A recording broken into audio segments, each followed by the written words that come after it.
Bonjour à toutes et à tous, que le Seigneur vous bénisse. C'est pas une possible kozoma, nzamba za nabino, apambola bino, na mabota nabino, na babisika nyonso bozali. Eza occasion malamu pona biso ko partager maloba na nzambe elongo na bino. Eza occasion malamu nzamba pesi biso po ete toyeba kosola na o etali maloba na ye.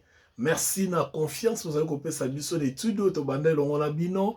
Merci na lolenge bozali ko s'abonner na page na biso soit na YouTube ou bien na Facebook pour na kolanda baenseignement oyo. Soko beti na Facebook Belle Femme ma bébé to officiel, okomona biso tozali wana, tozali ko na baenseignement ebele peut-être ba chapitre oyo leki yo ou bien ba bisika okomprene ki te ko zongela matière na biso, pe ko komela biso, ko benga biso to soit que tout na pe mituna en ligne et kozala malamu mingi po to éclaircir pamba te awa tolobelaka toujours oyo ezali ba grande ligne.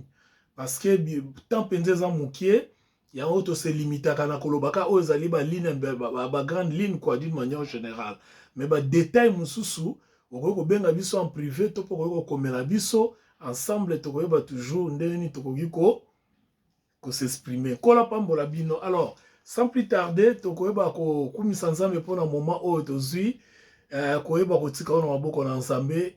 Continuer le programme la biso. Père, nous te disons merci dans les noms précieux et puissants de ton Saint-Fils Jésus-Christ notre Seigneur. C'est une occasion, une opportunité, Seigneur Dieu, de pouvoir partager ta parole avec les bien-aimés. Merci, Papa, parce que c'est toi qui nous as inspiré ce programme et c'est toi qui nous as enseigné afin que nous soyons utiles et nous soyons une bénédiction pour les autres. Merci pour les bien-aimés qui sont en train de nous suivre chaque jour en ligne. Merci pour les bien-aimés qui sont en train de penser à nous. Et moi, merci pour les bien-aimés qui te sont fidèles à travers ces programmes. Je bénis leur vie dans le nom de Jésus-Christ.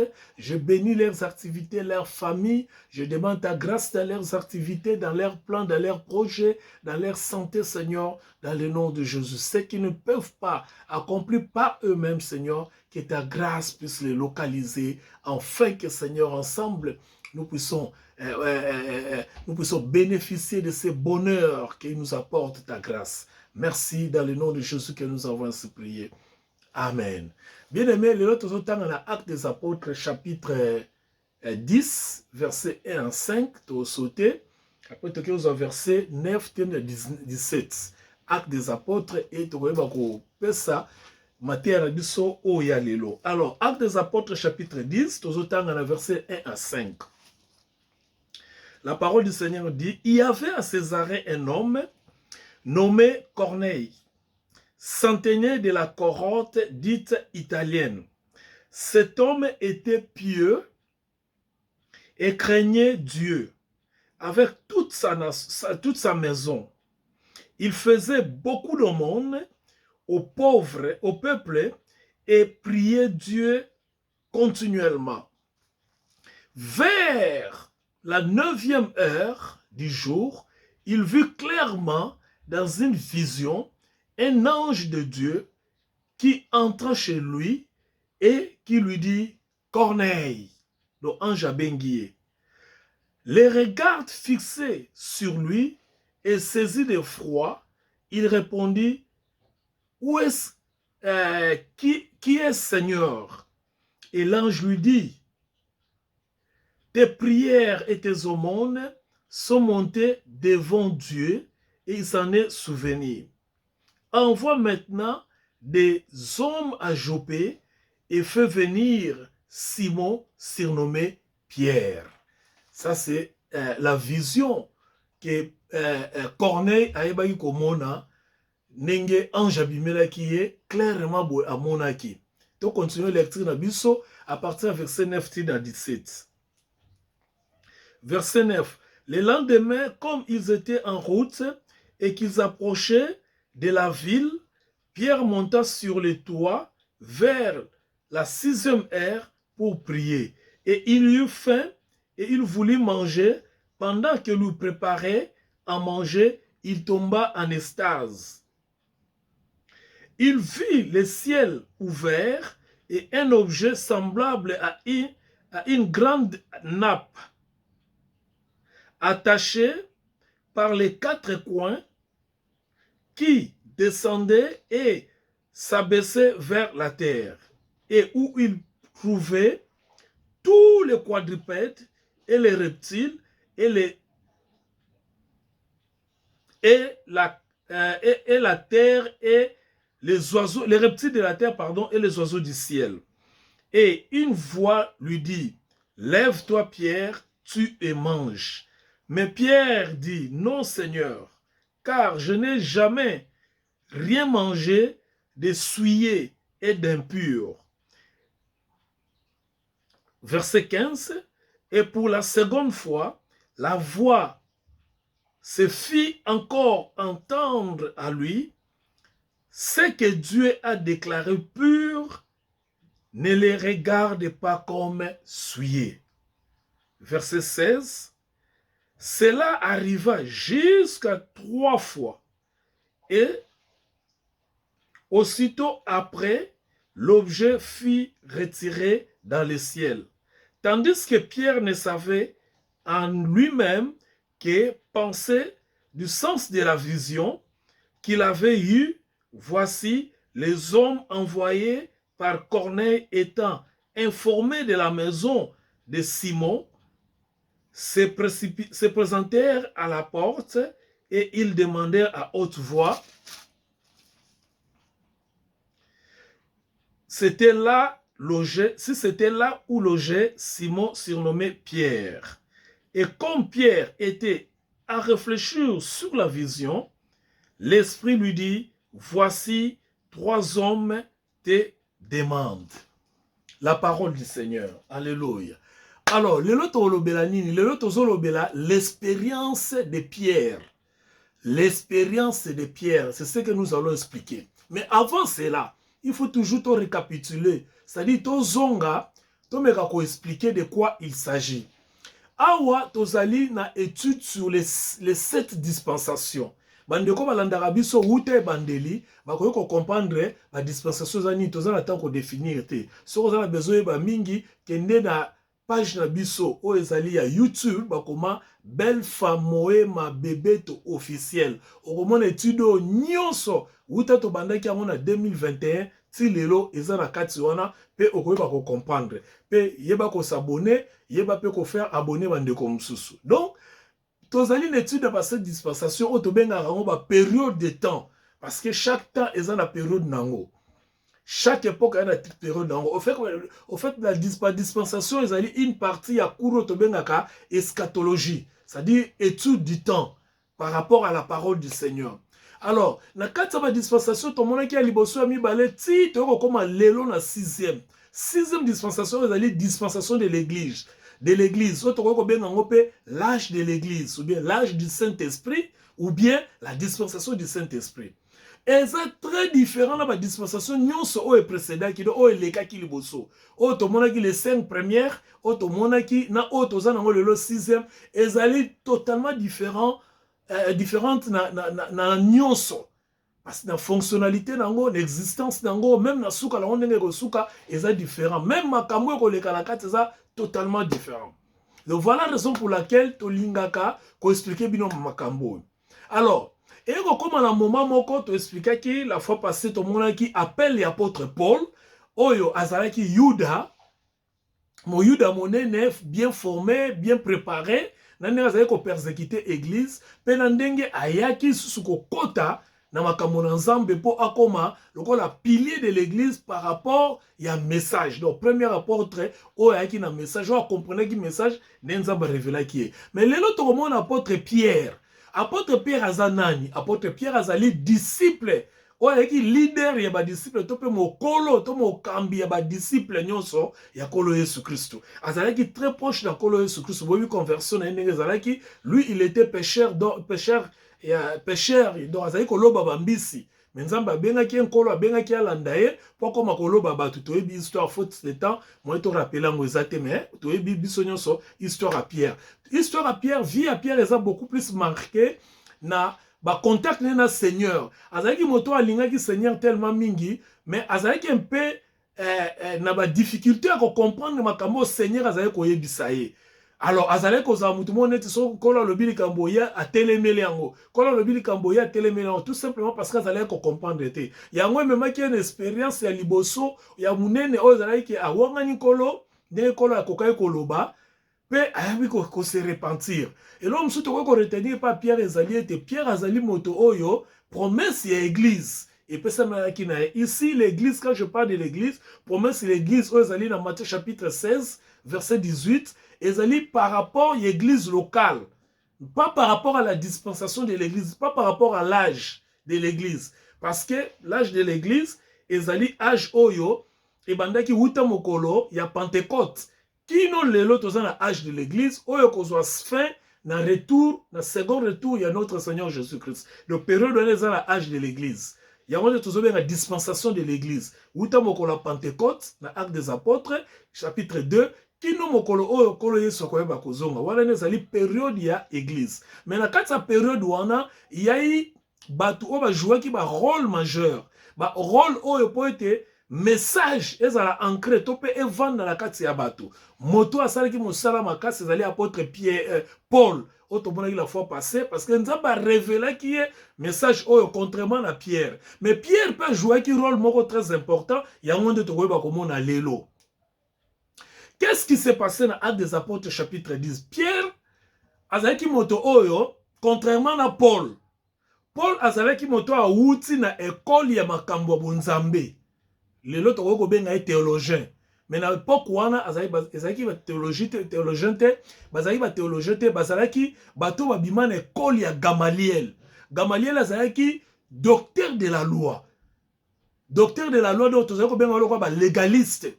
Bato bena mibeko ya nzambe pa na bango eshapaka bango te bayebi yango tellement mingi. Paul abima na école wana. Mais Pierre par contre abimaki na école wana te. Azalaki Yuda, mo Yuda.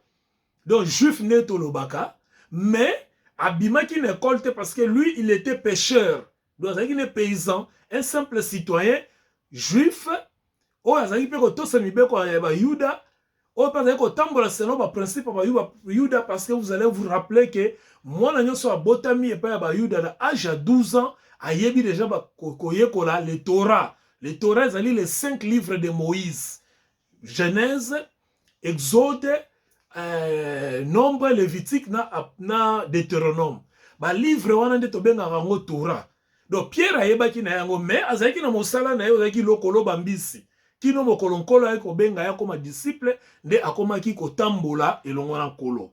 Na kotambola ne na nkolo azalaki na kati na ye comme tout jeune gens, ba jeune juif nyonso, d'ailleurs jusqu'à aujourd'hui soke na Israël, ba jeune nyonso ba Yuda, to pe mibali nyonso ba Yuda ba yebi makomi, baza toujours ba conservateur. Donc pour na bango nzamba zalaka ya bango za ya bato mususu te. Pe ba na besoin te mutu mususu enseigner bango, ba pe na besoin te mutu mususu approcher bango na kolakisa bango makambo mususu. Bango o ba yebi yango wana suki. Alors Pierre pas azaki lokola bato wana. Yango na tango azaki na Seigneur, azaki na problème mingi na Seigneur parce que Seigneur azaki ko meme na dimension ya responsabilité par rapport ya âge au église. Oh, ils allaient différents dans makambo ya yebi ya bayuda. Parce que dans l'âge de l'église, ce n'est pas le judaïsme, ce n'est pas le légalisme, ce n'est pas la loi. Dans la dispensation de l'église, c'est la grâce. Alléluia. Mais Pierre Suko, le corps de Motoyo, a outeki na kati na bayuda, il fallait nzamba mima une expérience mususu.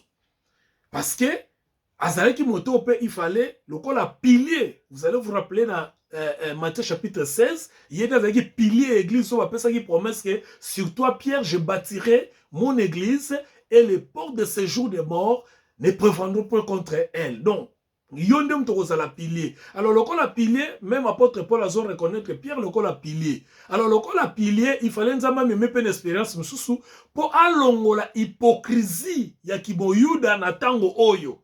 Pour longola boyebi ya bayuda na tango oyo, azwa boyebi ya tango oyo. C'est un peu ça, hein? Je peux expliquer ça. Au moins, tant que tu as une école primaire, tu as une école primaire, tant que tu as une secondaire, tu as une école secondaire, mais tant que tu as une école primaire, tu as une école secondaire, Et ça peut avoir une notion. Je vais donner un exemple simple. L'école primaire, par exemple, tu as un maître, tu peux mon lakisimoko. Toute l'année, tu as mon lakisimoko. Tant que tu es en secondaire, tu as comme un sikoyo, tu as un lakisi différent. Le secondaire, na humanité, tu as un diplôme d'état. Tu as un lakisi différent. Tant que tu es en secondaire, tokoki kotikala na mai pardon tant toza na primaire tokoki kotikala kaka na mayele ya primaire te tozo changer période tozo changer saison tozo changer environnement c'est-à-dire tolonga na primaire tokende siko faire face à plusieurs professeurs. Vous comprenez de quoi je parle? Donc soki sikoyo otikali kaka na makanisa primaire ozozelaki lokola tozalaka na molakisi moko na secondaire so toke tozapena tokanga maboko tozelaka molakisi moko oza déjà une erreur. Parce qu'on a défilé à Molakisi. Oh, il y a un peu de secours, oh, il y a un peu de secours, oh, il y a un peu de secours. Contrairement à l'école primaire, il y a un peu de Molakisi, on a à la fin de l'année. C'est un peu ça. Donc, il y a un peu, je peux dire, la métanoïa, c'est-à-dire, il y a une petite transformation. Donc, Nzamba lingaki Pierre Longwana, monde ya Bayuda, à côté na monde ya église parce que y a za pilier ya église alors na monde ya Bayuda oh ya ba conservateur aya na monde ya église ozali monde libéral, c'est là où il y a la liberté. Alors le Nzamba mona bon, qu'est-ce que Dieu voulait faire? Il y avait un homme qu'on appelait Corneille, motona zaiki italien donc romain. Vous allez vous souvenir que ba romain bazalaki bato oyo bazalaki ko dominer Israël l'époque ya Yesu Christo. Tina ndenge Yesu yaba ko kufa. Boyebi ke Israël ezalaki sous l'emprise des Romains. Ezalaki lokola colonie ya ba Romains. Alors ba Romains bayaki wana ba vandi ba siéger. Alors parmi ba soldats na bango, na soldat moko comme on ezalaki Corneille. Ba Romains faut remarquer bazalaki ba païens. Corneille wana sikoyo balobi yé contrairement na ba Romains mususu azalaki ko sambela nzambe. Azalaki kopesa ba aumône, ba aumône ezali forme ba offrande ba pesa ka pa ba pauvre. Donc azalaki ko salisa ba pauvre belé. Ba pauvre nini ba pauvre ba Yuda. Ye azalaki mo Yuda te, mais azalaki na bolingo ba Yuda, azalaki pe ko sambela nzambe mingi. Autour nga peut-être ndeni Corneille azalaki païen, azalaki ko sambela nzambe. Je vais y revenir. Ndeni Corneille azalaki païen, azalaki ko sala ba aumône.